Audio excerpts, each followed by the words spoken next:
कौन वेनम जनयेत, क्योंकि स्वभाव रूपत्वात् परमार्थतः अविद्या का नाश होने पर वह जीव का अपना जो स्वरूप स्वभाव स्वरूप है परमार्थ जो अनुत्पन्न स्वरूप है वह प्रकट हो जाता है, क्योंकि यह उत्पन्न वास्तव में हुआ ही नहीं है। इस प्रमाण दे रहे बृहदारण्यकोपनिषद 3:9-28 पूरा मतलब नीचे है 6 नंबर टिप्पणी। जाते व न जायते कौन वेनम जनयेत पुनः विज्ञानम आनंदम ब्रह्म रात्रिधातु परायणम तिष्ठमानस्य तद्विदइति। जाते व न जायते न जायते व जाते एव, यदि भी उत्पन्न होता नहीं लेकिन जाति के समान दिखाई देता है। कि कौन इसे उत्पन्न कर सकता है, कौन वेनम जनयेत पुनः, अर्थात कोई नहीं कर सकता, इसको कोई कारण ही नहीं है। ऐसा वह यह जो विज्ञान है वह आनंद रूप है, ब्रह्म है, रातिर धातु परायणम तिष्ठमान से तद्विदा, उसको जानने वाला जो इस स्वरूप में प्रतिष्ठित है वह परायण है, वही दाता है, वही सबका रक्षक है। इत्यादि शब्दों से उस ब्रह्म के बारे में कथन हुआ है।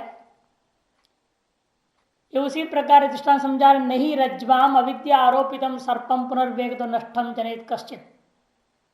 भाष्यकार कहते हैं क्योंकि रज्जु में अविद्या से अध्यारोपित सर्प को आपने विवेक से नष्ट कर लिया है, तो क्या आप दोबारा चाहेंगे उसी रस्सी में उसी जगह पर दोबारा आप सांप देखें? आपकी इच्छा कभी नहीं होगी। दोबारा भ्रांति हो गए, एक बार भ्रांति हो गई है ना, यह नहीं है कि बार बार भ्रांति होती ही रहे, ऐसी इच्छा किसी की नहीं हो सकती। रज्ज्वाम अविद्यारोपितम सर्वम, रज्जु में अविद्या से अध्यारोपित सर्प को विवेकता नष्ट जो हो गया उसको पुनः कश्चित नहीं जनित, पुनः कोई भी व्यक्ति उत्पन्न करना नहीं चाहता। उसी प्रकार यहां पर भी तथा न कश्चित एनम जनेति, उसी प्रकार कोई भी इसको उत्पन्न नहीं करेगा। कोनु ये आक्षेपार्थ में, कोनु इति आक्षेपार्थत्वात् कारणम प्रतिषिध्यते, कोनु ये आक्षेपार्थ होने से यहाँ कारण का ही प्रतिषेध हो गया, अर्थात आत्मा की उत्पत्ति हो ही नहीं सकती है। अविद्या उद्भूत से नष्ट, केवल अविद्या से उद्भूत था और नष्ट हो गया। अतः जनित्री कारणम न किंचित अस्ति इति प्रायः, उसके अलावा और कोई जनित कारण इसका है ही नहीं।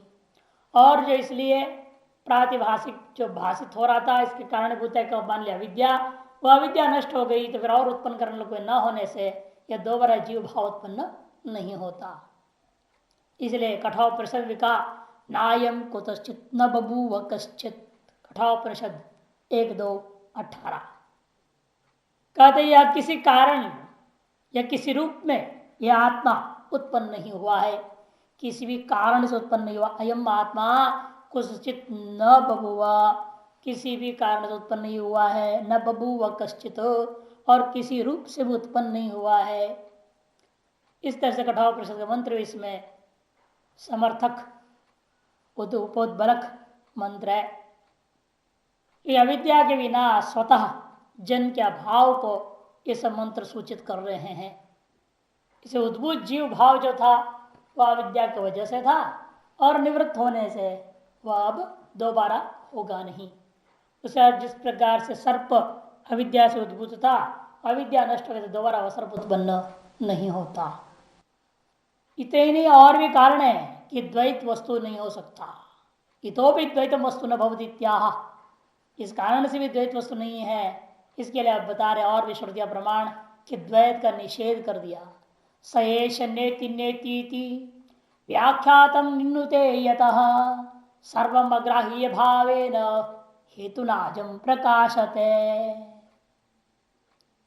क्योंकि वह यह जो आत्मा का निर्देश कैसे किया, व्याख्यान कैसे किया, नेति नेति यह नहीं है, यह नहीं है इत्यादि श्रुति वाक्य से आत्मा का अग्राह्यत्व के कारण से व्याख्यातम निन्नुते यतः, यतः निन्नुते मैंने अपवदति, अपवाद कर दिया, निषेध कर दिया। सर्व विशेष का प्रतिषेध हो गया। नेति नेति से क्या क्या ये वास्तव में मूर्तामूर्त ब्राह्मण का है। ऐसा आपके 2-3 में, 3-9 में, 4-2, 4-4, 4-5 ऐसे कुल मिलाकर के 5 बार आया हुआ है। यह नेति नेति बृहदारण्यक में 5 बार आया है। 2-3-6 में एक बार पहले, फिर 3-9 26, 4-2 4, 4-4 22 और 4-5 15। विभिन्न प्रकार से विचार करते हुए अलग अलग समय पर यह स्पष्ट ही कर दिया, नीति नीति के द्वारा निषेध किया गया। तब तो कोई कह सकता है उसका आत्मा ग्राही नहीं है, ग्रहण ही नहीं होगा। आत्मा का अग्राह्यत्व के कारण पूर्वक सभी भाव पदार्थ का प्रच्छेद किया। सर्वम अग्राह्य भावेन हेतुना निन्नुते, अन्वय उसके साथ कर देना। अग्राह्य भाव रूपी अग्राह्यत्व रूपी हेतु के माध्यम से सर्वम ने सभी भाव पदार्थों का नेति नेति इस प्रकार से निन्नुते प्रच्छेद किया गया है। ऐसे ही श्रुति का व्याख्यान है। व्याख्यातम अर्थापत्या इत्यर्थ, साक्षात नहीं है, अर्थापत्ति से। अतः ऐसे निषेध हेतु के द्वारा क्या सिद्ध हुआ? अजम प्रकाशत है, यह आत्मा अज है ऐसा प्रकाशित हो गया। टीका करके देवाव इत्यादि ने व्याख्यातम मूर्ता मूर्तादि सर्वमेव त्याज्यम अग्राह्यम नित्य नीति वीप्सया। आनंदकार स्पष्ट बता रहे हैं कि देवाव इत्यादि से आरंभ करके मूर्तामूर्त ब्राह्मण में यह श्रुति के द्वारा व्याख्यान किया गया कि पूरा संसार को 2 भाग में बांट दिया, मूर्त और अमूर्त। मूर्त कौन है? पृथ्वी जल तेज, और अमूर्त है वायु और आकाश। सर्वमेव त्याज्य में सब कुछ वास्तव में त्याज्य अग्राह्य है। नेति नीति वीप्सया है तो निषेधेति, क्योंकि नेति नेति ऐसे 2 बार क्यों का, एक ही बार कहते नहीं थी। 2 बार के माध्यम से चाहे स्थूल हो सूक्ष्म हो सबको त्यागना चाहिए। स्थूल सृष्टि पृथ्वी जल तेज है और सूक्ष्म सृष्टि वायु और आकाश। सर्व सृष्टि संपूर्ण सृष्टि का ही त्यागना चाहिए। इसके लिए जानबूझकर नीति नीति 2 बार कहा गया। श्रुति अतः सएष उपक्रम्य प्रतिपादित आत्मतत्व से कुटस्थ अविषयत्वेन प्रत्युत्पत्ति ही, इसीलिए वह इसी तरह सएषित्य से उपक्रम करके वहां प्रतिपादन किया गया जो आत्मतत्व है वह कूटस्थ है, वह किसी भी इंद्रियादि का अविषय होने से यह सबसे पहला युक्ति है जो दिया गया है कि आत्मा एक में व द्वितीयत्व में, क्योंकि द्वितीय सब का निषेध कर दिया, स्थूल सूक्ष्म सबका निषेध है। नेति नीति वीप्सा तात्पर्य, वीप्सा के तात्पर्य उत्तरार्थ से समझा, पूर्वार्थ से युक्ति दे दिया, उसको उत्तरार्थ से समझा दिया। रूपत्व उपन्यास अनंतरम तन निषेध मंत्रेण निर्विशेष वस्तु प्रतिपत्तिर अयोगा, क्योंकि रूपद्वय का उपन्यास के अंतर, रूपद्वय क्या है? मूर्त और अमूर्त। रूपद्वय का उपन्यास के अंतर उसके निषेध के बिना निर्विशेष जो है शुद्ध ब्रह्म उसका प्रतिपादन करना संभव नहीं था। इसे उसकी प्रतिपत्ति के लिए तत्प्रतिपत्याच पुरुषार्थ पर समाप्त संभवात, और उस एक में अद्वितीय ब्रह्म तत्व का प्रतिपत्ति के द्वारा ही पुरुषार्थ का परिपूर्णता को प्राप्त होना संभव है। इसलिए आदेशो निर्विशेषस्य, इसलिए वहां पर क्या होते अर्थात आदेशो, नीति रीति से पहले क्या शब्द आया? अर्थात आदेश, अतः इसलिए अथ इसके अनंतर अब यह आदेश दिया जाता है किस प्रकार से उस ब्रह्म का प्रतिपत्ति करना है। तो आदेश क्या था? नेति नेति। इस आदेश के माध्यम से निर्विशेष से आत्मतत्व से उपदेशता प्रस्तुत है, निर्विशेष आत्मतत्व का उपदेश ही प्रस्तुत किया गया था। एवं प्रस्तुतिया नेति नेति वीप्सया सर्वस्य मूर्तामूर्तादि विशेषस्य आरोपितस्य निषेधो दर्शिता। इस प्रकार से नेति नेति इस वीप्सा के द्वारा संपूर्ण जो मूर्तामूर्तादि विशेष जो आरोपित था उसका निषेध दिखाया गया है। तेन च आत्मा जिज्ञासितो, इस माध्यम से ही आत्मा जिज्ञासित जो था वह अविशिष्ट निर्दिष्ट अविशेष रूप से निर्देश किया गया, ऐसे समझो। सचेद एवं मूर्तामूर्ताधिकारी प्रतिपत्ति, इस प्रकार से मूर्तामूर्त ब्राह्मण में प्रतिपादन किया गया। किमिति प्रदेशांतर पुनः पुनर्वं प्रतिपादित है, तब प्रश्न उठेगा फिर जगह जगह पर केवल 2 3 6 में हो गया, फिर बाद में 3 9 में, फिर 4 2 में, 4 4 में, 4 5 में, अनेक ब्राह्मणों में बारंबार क्यों कहा है बृहदारण्यक में नीति नीति? पूर्व पक्ष प्रदेशांतरे भी पुनः पुनः एवं प्रतिपादित कथम किम, क्या प्रयोजन है? अन्यत्र भी जगह जगह पर आपने शाकल्य ब्राह्मण आदियों में भी क्यों प्रतिपादन किया है? तब उसके जवाब में कहते हैं कि भाई पुनरुक्ति दोष आ जाएगी, इत्याशंक्य व्याख्यातम इत्यादि व्याचष्ट है करने प्रतिपादित जो था उसका क्या फल है वो भाष्यकार समझा रहे हैं। भाष्य सर्वविशेष प्रतिषेध देना, सर्वविशेष का प्रतिषेध के माध्यम से अर्थात आदेश नीति प्रतिपादित आत्मा दुर्बोधत्व, इसके द्वारा प्रतिपादित जो आत्मा का दुर्बोधत्व मन्यमाना श्रुति ही, आत्मा को दुर्बोध ऐसे मानती हुई श्रुति पुनः पुनः उपायांतरत्वेन तस्यैव प्रतिपादयिष्या यद यद व्याख्यातम तत्सर्वं निर्णुदे। पुनः पुनः उपायांतर रूपेण उसी का प्रतिपादन करने की इच्छा से जो जो व्याख्यान किया, कहीं पर अष्टदिक उनकी देवता आदि वर्णन हुआ, अष्टग्रह अष्टातिग्रह अलग अलग प्रकार से, फिर तो पंचभूत लिया मूर्त और अमूर्त, फिर आगे बढ़ाया सप्तान, फिर और बदल दिया, अनेक प्रक्रिया अनेक प्रकार सृष्टि का वर्णन करके और आरोप करके उसका अपवाद करना, बारंबार नीति नीति से उसको समझाया गया। प्रतिपादन करने की इच्छा से यद्यद व्याख्यातम जो जो व्याख्यान किया गया था तत्सर्वम निन्नुते, उन सब का निषेध किया जाता है। ग्राह्यम जनिमत, क्योंकि संसार में जो भी ग्राह्य है वो कैसा है? जनिमत बुद्धि विषयम, जो कुछ भी ग्राह्य है वह जन्म वाला है, जो जन्म वाला है वो हमारा बुद्धि का विषय है, उसको अपलपति उसका अपलाप करने के लिए बार बार नीति नीति कहा गया। अर्थात मैंने अर्थापत्य कैसे भी क्या अपलाप, अर्थात मैंने अर्थापत्ति प्रमाण के द्वारा शेष नीति नीति आत्मनो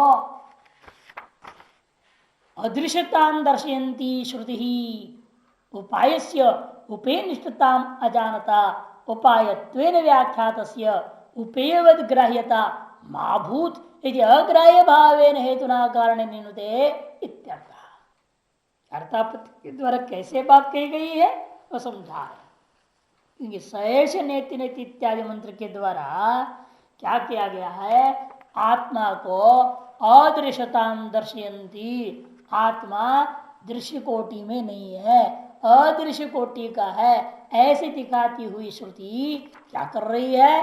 कहते उपायस्य उपेयनिष्ठताम अजानतः, जो उपाय है वह उपेयनिष्ठ है, यह बात को न जानता हुआ आदमी को समझाने के लिए उपायत्वेन व्याख्यातस्य, उपायत्वेन व्याख्या जितने भी ग्राही भूता दृश्य भूता संसार था उसका उपेयवद ग्राह्यता माभूत, उपेय के समान उसकी भी ग्राह्यता ग्रहण आप न करें, यदि अग्राह्य भावेन, इसलिए अग्राह्य भाव से रूपी हेतु से कारण के माध्यम से निन्नुते निषेध किया जाता है।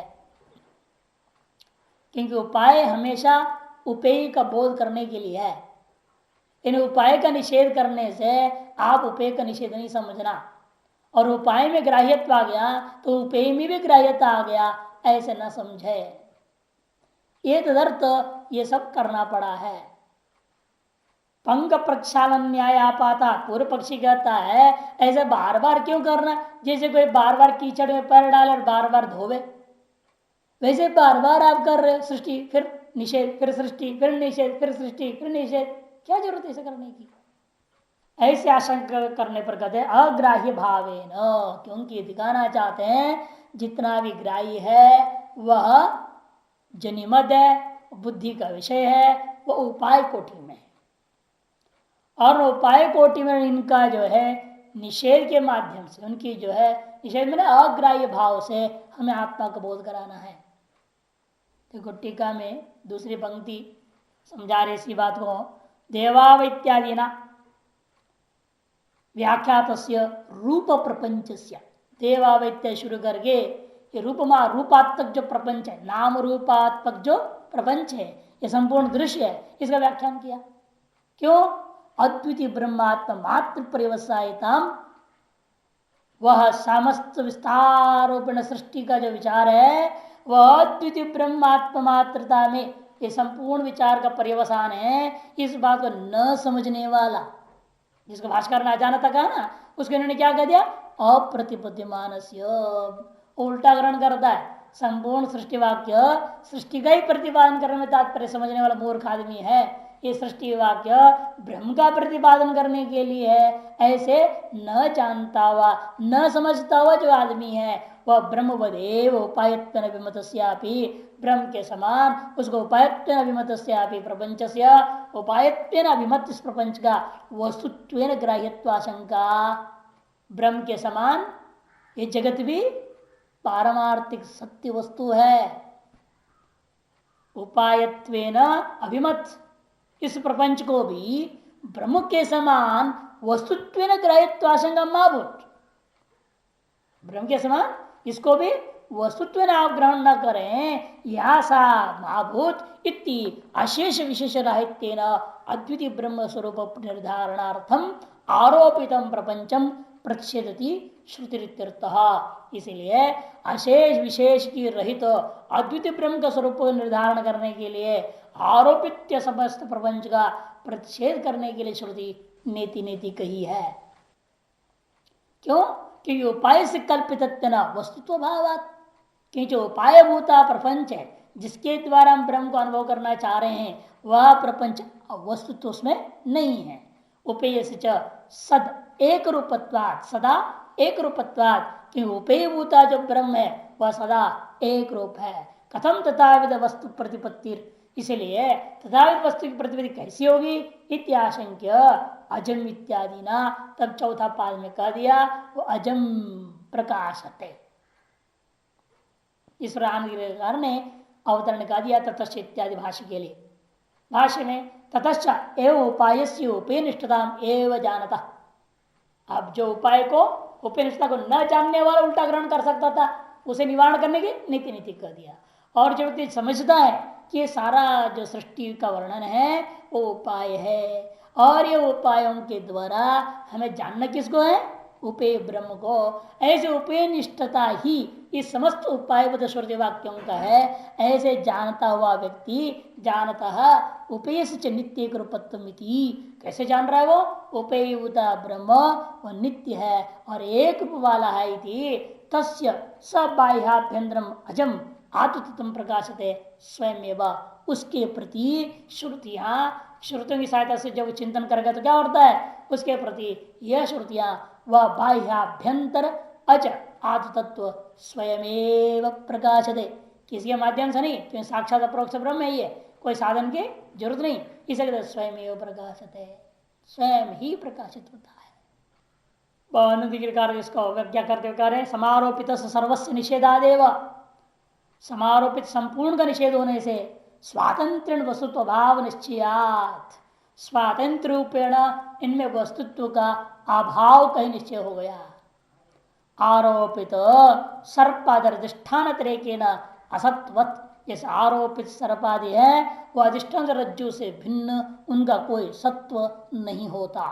ठीक उसी प्रकार से उपाय से मूर्तादि, उपाय भूता जो मूर्त अमूर्त संपूर्ण जो रूप नामात्मक प्रपंच है, उपेय भूता जो अद्वितीय ब्रह्मात्रता एवं प्रतिपद्यमान ब्रह्मण सदैक रूपत्व, सदैक ठीक कर लेना, प्रतिपद्यमान जो ब्रह्म का सदा एक रूपत्व, कूटस्थत्व और नित्य दृष्टि स्वभावत्वादि जानता हुआ व्यक्ति के प्रति तस्य उत्तमस्य अधिकारिण, देखो उस उत्तम अधिकारी के प्रति स्वयमेव अन्य अपेक्षा मंत्रेण, अन्य अपेक्षा अंतरेण, अन्य मने प्रसंख्यानादि या अन्य साधनों की अपेक्षा के बिना आत्म तत्व उक्त विशेषणम प्रकाशी भवती, जो आत्म तत्व है उक्त विशेषणों वाला जो अप्रकाश रूप में था, पहले छिपा हुआ था, अब प्रकाश रूप को प्राप्त कर जाता है।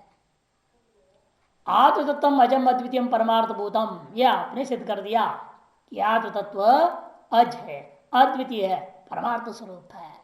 द्वैतम तो माया कल्पितम असत इति प्रतिपादित, और द्वैत माया कल्पित असत है, यह भी आपने प्रतिपादन कर दिया। इसी में एक और हेतु सिद्ध करने के लिए बता रहे, तत्र हेतु धर्मा सतो ही माया जन्म युज्यते न तो तत्वतः तत्वतो जायते यस्य जातम तस्य ही जायते। माया से ही सद वस्तु का जन्म हो सकता है। ही मन यस्मात्, क्योंकि माया सतो जन्म युज्यते है। माया से, माया के वजह से, माया के माध्यम से ही माया ही आपको वह सत आत्मा से जगत की उत्पत्ति को दिखाती है। नहीं तो सत का जन्म नहीं होता। सत का जन्म या सत से जन्म, ये सारी चीजें माया से ही दिखा दी जाती है। युज्यते न तो तत्वतः, तत्वतः कभी जन्म न आत्मा का जन्म है न आत्मा से किसी का जन्म है, दोनों ही नहीं। इसे सतह पंचमी षष्ठी उभयार्थ में सत से जन्म सत का जन्म दोनों निषेध करना है। माया से ही सत से जन्म है, सत का जन्म दोनों होता है, वास्तव में नहीं हो सकता।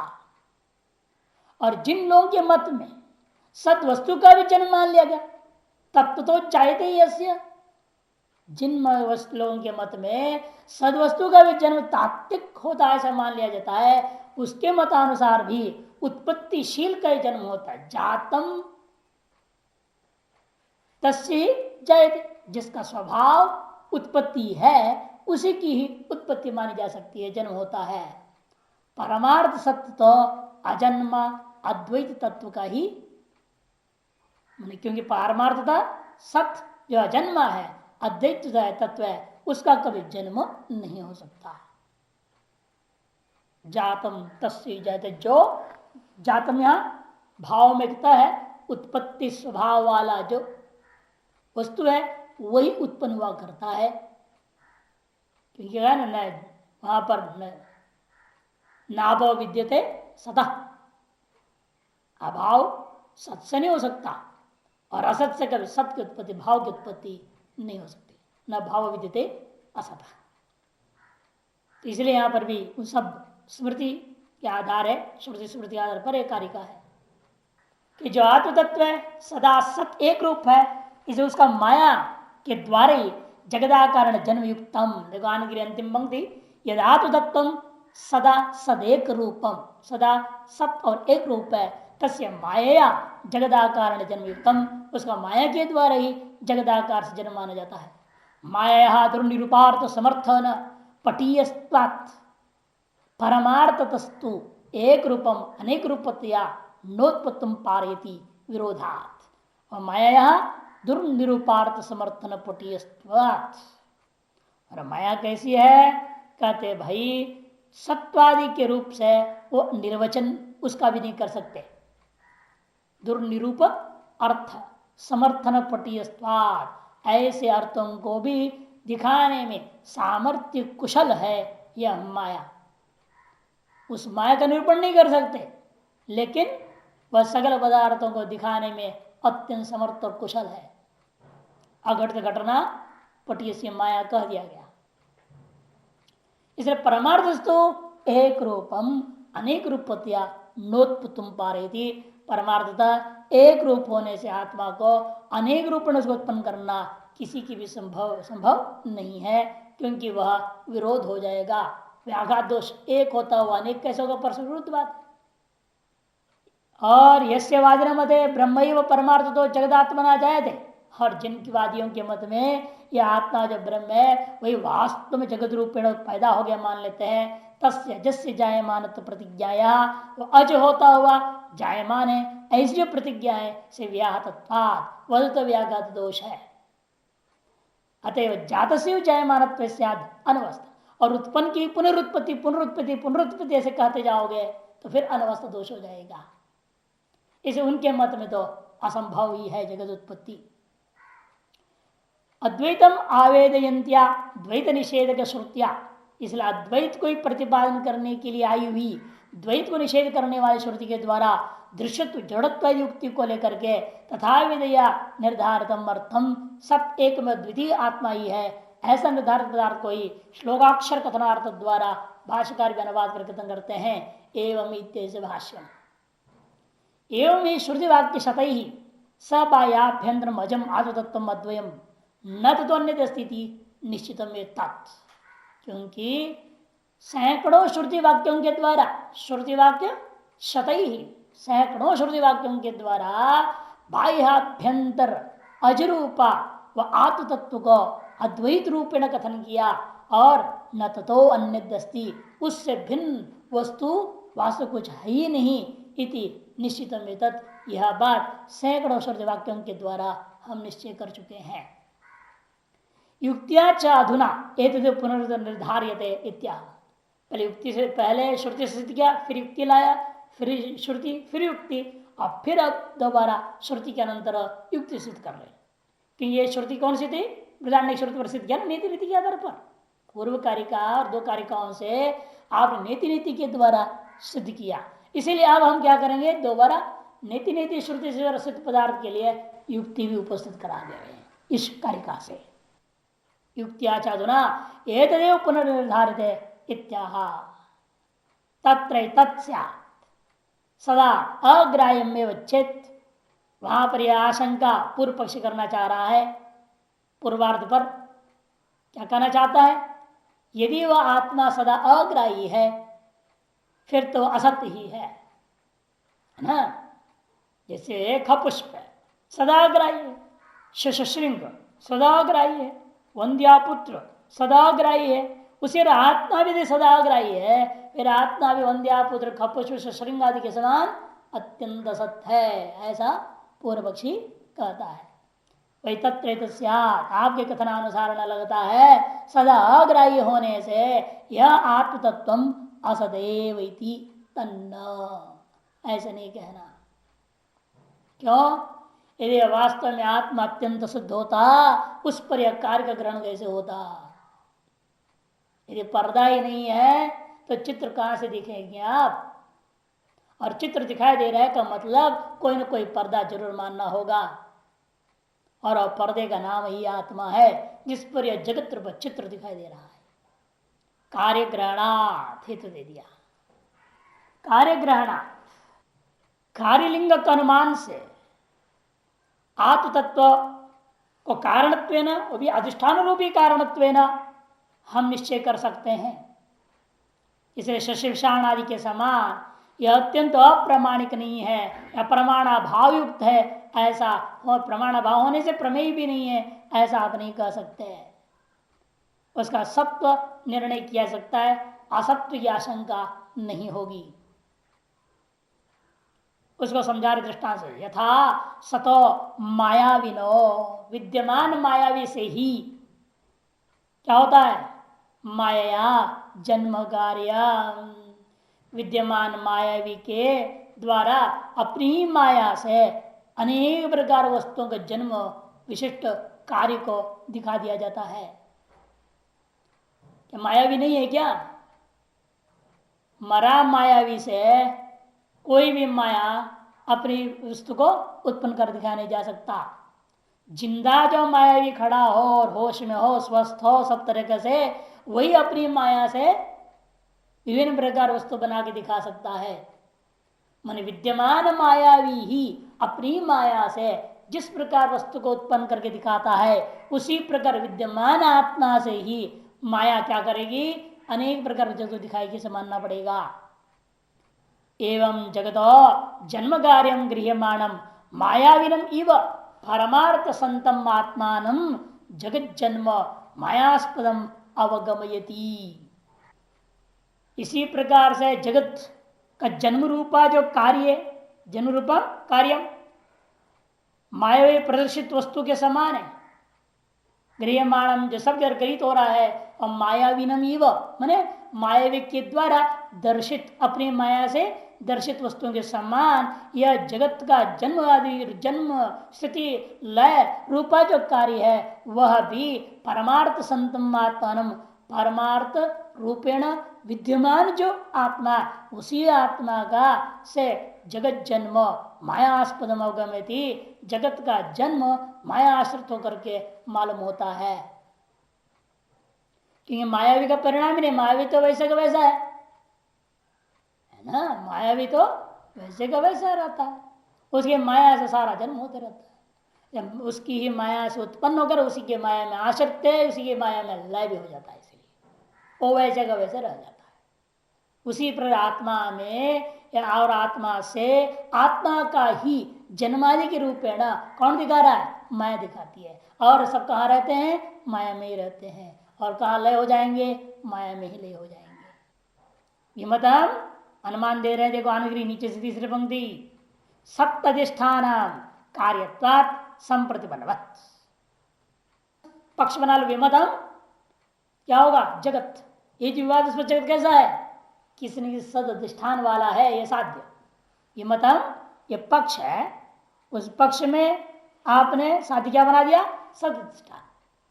जैसे दृष्टांत में क्या होगा, विवाद स्मृत क्या है, दृश्य। मायावी के अंदर दिखाया गया दृश्य, कपोत आदि, कबूतर वगैरह बना देता है ना, वो रुमाल बना देता है। तो कपोत आदि जो बनाया गया है वो कैसा है, वो मायावी रूपा एक सद वस्तु उसका अधिष्ठान है। क्यों, वह कार्य होने से। इस दृष्टांत में आप ले लो। फिर अब लगाओ जगत में, इमतम जगत सदरूपी आत्मा ही है उसका अधिष्ठान। क्यों, यह जगत कैसा है, कार्य होने से।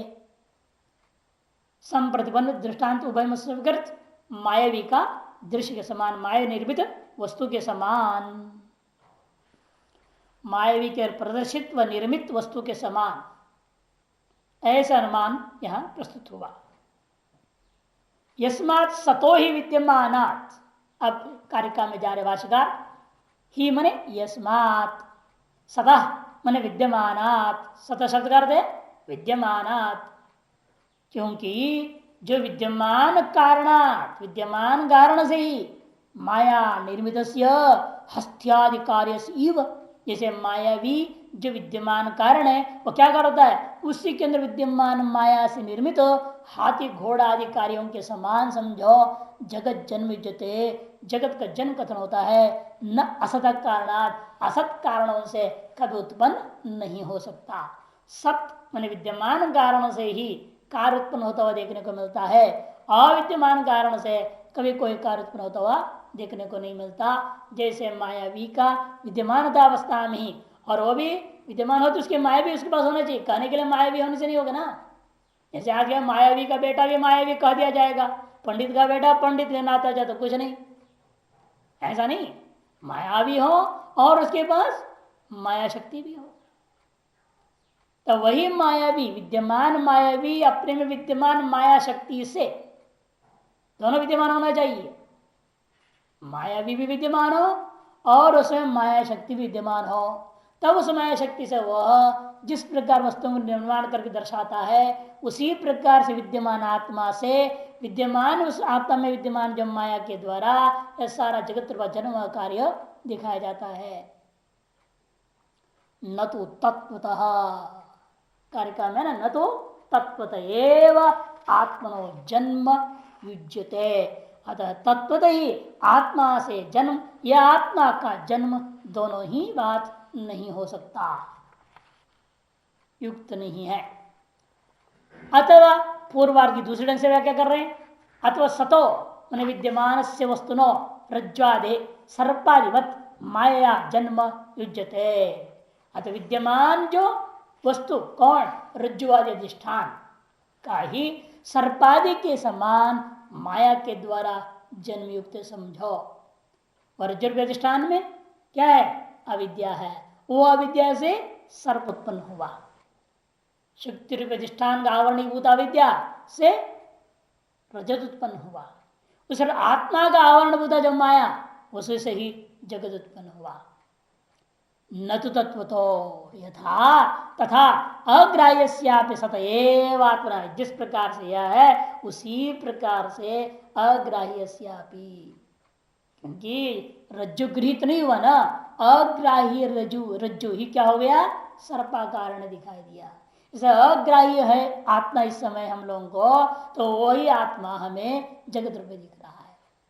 इसलिए अग्राह्यस्यापि सतएव आत्मा, अग्राह्य होने में से असत नहीं समझना, अग्राही होने पर भी वो आत्मा विद्यमान है, सत्य है।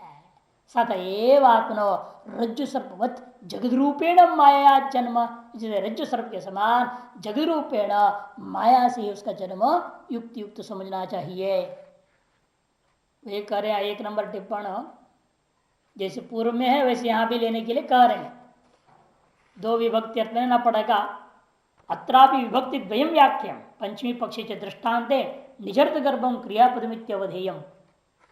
पंचमी पक्ष षष्ठी पक्ष दोनों लेना पड़ता है सतह, और अगले कारिका में असतः शब्द आएगा, वहां भी दोनों पक्ष लेके घटाना। असत से जन्म या असत का जन्म दोनों ही नहीं हो सकता। न तो तत्वतएव अजस्य आत्म जन्म, भाष्यकार इसलिए कहते हैं तत्वत ही अजरूप आत्मा का जन्म कभी नहीं हो सकता।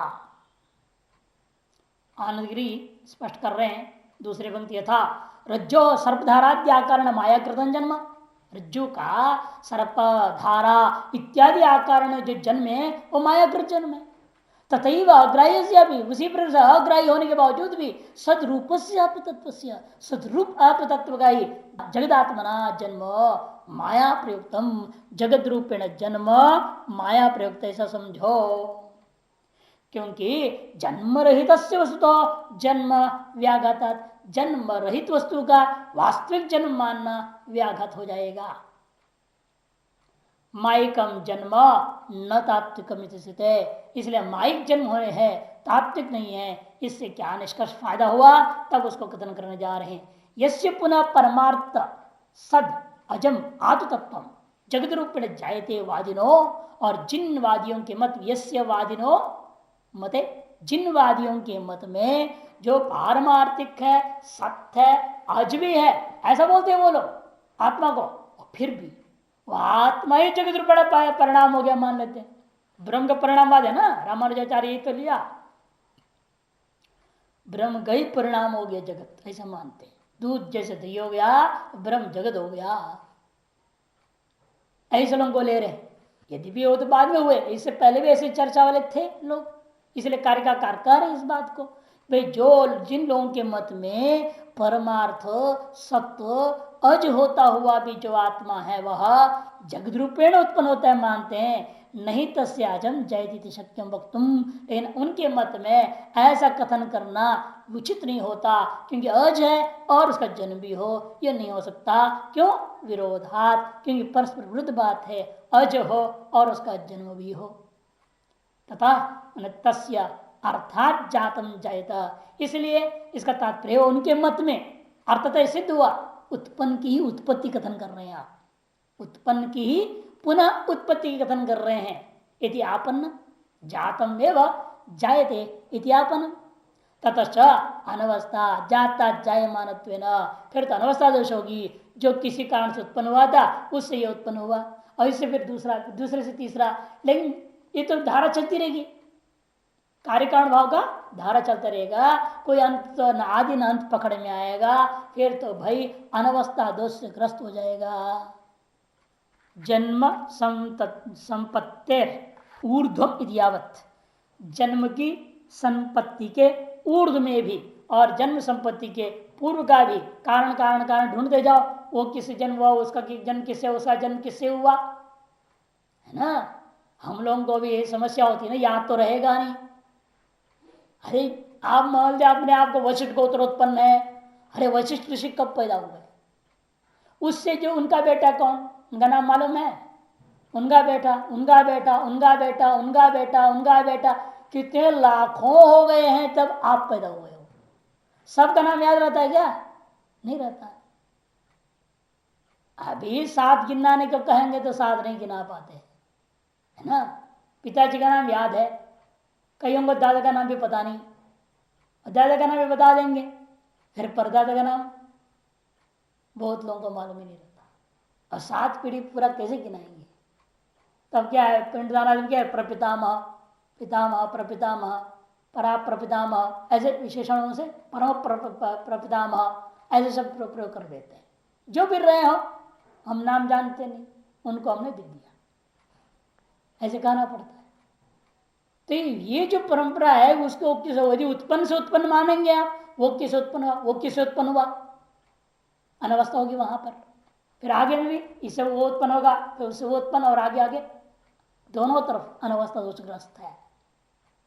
तस्मात इसलिए हमारा वेदांत मत सिद्धांत यह है, अजम एकम एव आत्म सिद्धम, समस्त जन्म माइक होने के नाते यह अज एकम एव द्वितीय आत्म होता है, वहां कुछ भी नहीं है, यह बात सिद्ध हो गया। सत्पूर्वकम कार्यमिति न व्याप्ति ही, तो पूर्व पक्ष कहता है सत्पूर्वक ही, सदिष्ठानक सत्कारणक ही कार्य होता है, यह आपका व्याप्ति ठीक नहीं। क्योंकि बौद्ध लोग अगर खड़े हैं वो क्या कह रहे हैं, असत से जन्म होता है, ये तो कह रहे ना। नहीं है कि क्या है, पहले तंतु में पट नहीं था, अब पट पैदा हो गया, ऐसे मानते। पट नहीं था, अब पैदा हो गया, असत्य था पट। इसे सत कारण से ही कार्य पैदा होगा, सत्पूर्वक में कार्य मिति न व्याप्ति।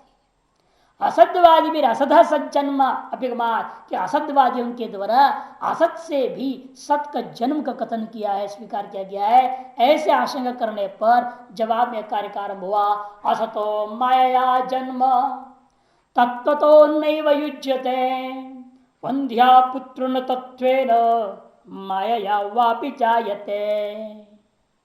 असत पदार्थों से असत वस्तु का, या असत वस्तु से या असत वस्तु में जन्म आप माया से भी कथन नहीं कर सकते, तत्व तो दूर की बात है। माया से भी जिसमें कुछ पैदा नहीं हो सकता, वहां तत्व तो उत्पत्ति कैसे होगा, नहीं हो सकता है ना। जिस अधिष्ठान में या जिस कारण से आप माया से भी कोई चीज को नहीं दिखा सकते हो, वह वास्तविक उत्पत्ति कैसे दिखा देंगे आप। इसे माया तत्व तो वह नहीं युज्यते जन्म, असत से या सत का या असत में माया के द्वारा जन्म या तत्वतः जन्म नहीं हो सकता।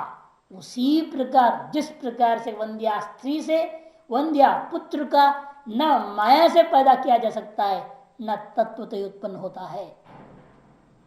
वंध्या पुत्र तत्वेन माया वापी न जायते यथा, ये दृष्टांत है। यही तो हुआ था, सारा कृष्ण वंश का नाश का कारण ही यही हुआ है ना।